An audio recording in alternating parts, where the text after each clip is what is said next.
Hi mga mi, another day, another mini vlog. Ito yung araw na mayroon akong darating ng mga bisita. Ayan naman ang first na dali-dali ding tinanggal ang mga nakasabit-sabit dito at pangit tignan. Arating nga kasi ang mga kapatid ni aking Mario mga mi, kaya naman naglinis na din ako. Ito na nga dito sa may labasan namin mga mi, dito kami tatambay panigurado, kaya naman yung mga nakakalat at hindi ka nais-nais tignan itinanggal ko na. Katulad na nga na itong mga basurahan dito mga mi, tapos yung iba pang mga gamit pang construction. Nakakatuwa kapag ka nga may bumibisita sa atin mga mino. Tipong hindi dapat nalilinis, talaga namang malilinis natin. Isa pa syempre naaalala nila tayong bisitahin. Daming magkakapatid sila Mario mga mi, at dalawa na lang yung walang asawa. Dahil may kanya-kanya ng pamilya mga mi, syempre minsan na nga lang din talaga magkita-kita. Tapos medyo magkakalayo pa, kaya naman bihira na lang din talagang magsama. Pero katulad nga nung linggo mga mi, pwede naman pala yung ganun, magsama-sama kahit walang okasyon. Mas masaya kapag kayo lang magkakapatid at may oras talaga sa isa't isa. Ay, ang video pala na to mga may, talaga namang pagwawalis ko lang dito sa labas, talagang magkwekwento lang din ako. Ako umabot ka pa hanggang ngayon, ako maraming salamat sa panunood. Grabe nga pala talaga ang lamig ngayon dito sa Baguio mga mino, hindi na bumaba. Bukasan na nga pala ito mga may, at nililigpit ko na yung pinag-inuman nila Mario dito. Grabe, nagmamadali ako dahil ang lamig. Pero kahit papano sa pagkikilos-kilos ko naman mga may, naiinitan ako kahit konti. Na nga sa pagwawalis ko mga mi, at yung tipong sunod-sunod talaga yung gawain ko. Pero rin talaga kasi yung lamig ngayon mga mi, may kasamang hangin, kaya naman yung mga lips namin talaga namang nagdra-dry na din. Balit ilang linggo na lang ang titiisan mga mi, dahil hanggang February lang naman daw yung lamig.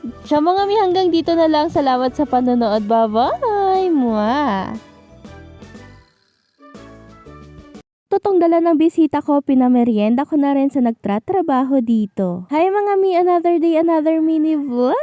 Balat nga tayo ng sibuyas dito mga mi, at pipinuhin natin ito gamit itong manual mini processor. Lang kahirap-hirap mga mi, push ka lang dyan, i-model mo pa yan. Nako, mapipino na yung sibuyas mo dyan. Click mo na lang yung yellow basket o kaya naman yung link sa comment section. Ay, kahapon nga binisita ako ng aking brother-in-law mga mi, na kung saan nagdadala na ng girlfriend. Nako naman. Parang dati lang binibihisan, pinapakain at hinahatid ko pa siya nung daycare. Ay, bilis ng panahon mga mi, at talaga namang bumibinata na talaga. Wanang Lord, hindi niya naman kami nakakalimutan, at kahit hindi na rin siya nakatira dito sa amin, binibisita kami. Hindi ko rin naman in-expect na bibili siya ng memoryendahin namin mga mi. Pinagluto niya ako ng fishball at kikiam, ako na rin ang gumawa ng sausawan namin. Akto din at merienda time talaga ito. Dito ko na nga prepare sa labas. Nagpatrabaho kasi kami kahapon mga mi, ang kako. Ito na nga lang din ang ipapamerienda ko. Bis nga si Mario lang kikilos sana dito sa bahay mga mi kako, pinakuha ko na siya ng kasama niya. Para nga kako kahit papano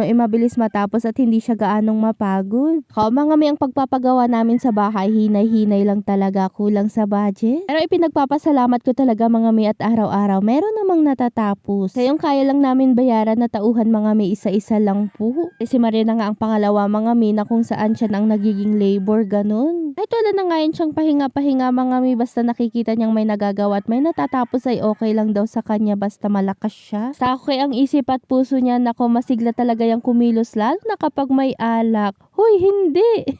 Pero totoo nga mga mi, kailangan daw yan ng katawan niya at pampatanggal ng pagod kahit every other day lang. Ay pinapayagan ko na lang din talaga mga mi, ginagawa naman niya yung best niya as father at asawa. Buhay mag-asawa, kailangan give and take lang talaga mga mi. Alam na pag nakita naman natin yung effort ng isa't isa, why not pagbigyan, diba? Kaka-proud lang talaga mga mi. Huy, o siya, hanggang dito na lang. Salamat sa panonood. Please follow, like, and share this video po. Bye-bye!